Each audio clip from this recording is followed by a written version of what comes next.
Good morning દોસ્તો, હું વિજય અને વાત કરવાની છે યુટ્યુબની.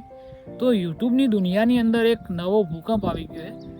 હાલમાં જ એક અપડેટ આવ્યું છે, જીમેલ આવ્યો છે, બધાની અંદર આવ્યો છે, તમારા અંદર પણ આવ્યો છે કદાચ. તો પહેલાં એવું હતું કે તમે 4000 કલાકનો વોચ ટાઈમ અને 1000 સબસ્ક્રાઈબર પૂરા કરો એટલે તમારી ચેનલ મોનેટાઈઝ થઈ જતી. પણ હાલમાં જે અપડેટ આવ્યું છે એની અંદર બધું અલગ જ છે. તો એ થયું એવું મિત્રો કે પહેલાં તમે 4000 કલાકનો વોચ ટાઈમ જે તમારે 1 વર્ષની અંદર પૂરો કરવાનો હોય છે અને 1000 સબસ્ક્રાઈબર કરો એટલે તમારી ચેનલ મોનેટાઈઝ થઈ જાય અને પૈસા આવવાનું તમારા બેંક ખાતામાં ચાલુ થઈ જાય. પણ હવે યુટ્યુબે એનું ડબલ કરી નાખ્યું.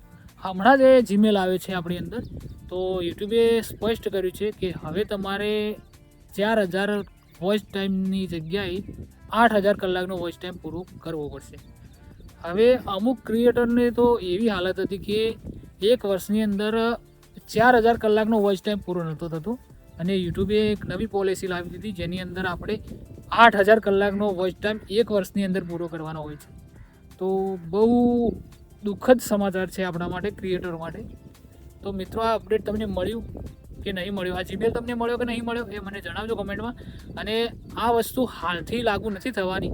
હજુ આપણી જોડે 4 કે 5 મહિના છે.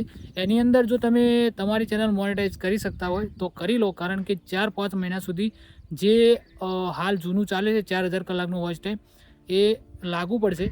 બાકી 2027 જાન્યુઆરી 1 જાન્યુઆરીથી આ નવું અપડેટ લાગુ થવાનું છે. તો બની શકે તો તમારી જોડે હજી 4-5 મહિનાનો ટાઈમ છે.